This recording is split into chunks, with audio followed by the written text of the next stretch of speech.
Hello my friends, it's Andrea here with an update for the last week in September. So it's about September 25th, October the 1st, and we will have a week dominated by the super full moon in Aries taking place towards the end of the week on September 29th. And it would be a mix of volatility and bearish influences, I would say, due to the fact that the super full moon is very close to the Earth. It's the last in the series of the four super full moons, and we will have, I believe, an interesting price movement during the day and let's say near the day, because you know that astrological aspects are manifesting also in the consecutive days, so especially one day before and after, but in general they do have a longer influence, so I want to remind you of this so that you interpret correctly as much as possible the calendar. For details even on hourly movements, please have a look at the video that I would like to consider, in order to understand deeply, because not even at hourly level we do have exact influence, so please take that into account. And besides that, we do have the hourly aspects that are not considered in the calendar. Therefore, why I'm talking about this, it will be a volatile let's say price movement. I'm not talking too much about magnitude. Magnitude could be also big due to the full moon, but we will see how this develops. And without further ado, let's start with the details.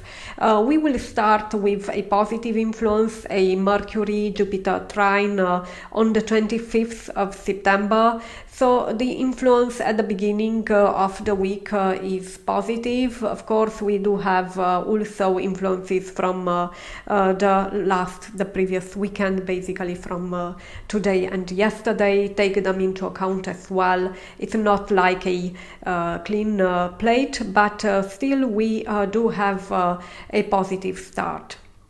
Then on the 26th of September, we do have both Ethereum and Bitcoin natal charts positively influenced by planets. Therefore, the energy infused one day before from the sky would manifest, I would say, more on the 26th, which is positive. Then we go into the deep bearishness of the week, so to speak, with 3 consecutive days between the 27th and the 29th that I don't see them so positive. And on September 29th, so we do have this full moon exact, and on top of that we do have a Uranus-Venus square. Is this a déjà vu? I think yes, and stay tuned until the end of the video if you are curious about some technical analysis or TA insights for you. Then on the 30th of September, we do have a Mercury-Uranus trine, which is a sudden but positive aspect, can lead to a price surge to a nice peak, which would be again not sustainable, I would say, but it would be triggered by news since Mercury is involved. At least this is what the stars are telling us. And October 1st shows positive influence for both Bitcoin and Ethereum. And just to mention that September 30th is a mix. It's rather negative for Bitcoin and positive for Ethereum. Nevertheless, we have this September 30th and October 1st falling on the weekend, and this means that the transactional volume being low, we might not see so much until next week, so take that into account as well. Now, before I dive into the TA a bit, I would like to remind you the fact that we do have our giveaway and we announced the winners on September 29th, so stay tuned for that.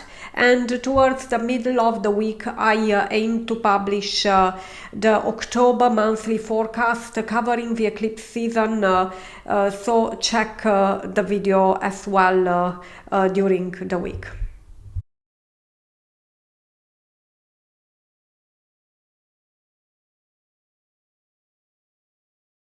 For the TA now, let's look at the first aspect between Uranus and Venus.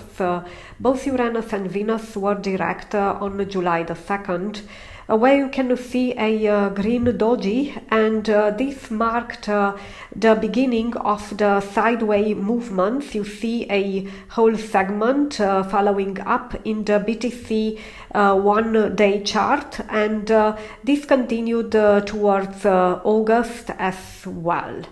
And next key date would be in August.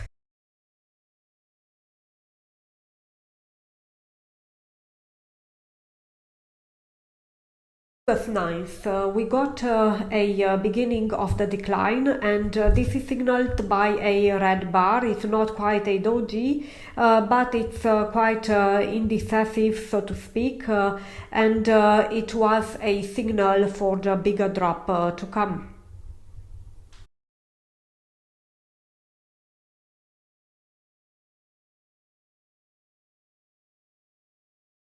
And now the drop on August 17th, after the second square between Uranus and Venus. What happened on that occasion? We did have Uranus direct and Venus retrograde, and now at the third square, which happens on the full moon day, we do have them the other way around. So this time Uranus is retrograde and Venus is direct.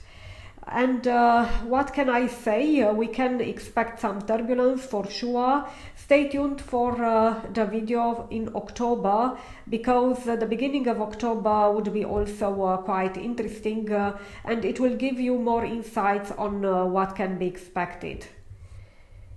Thank you so much for your attention, for liking and subscribing. It helps the channel, and until next time, be joyful.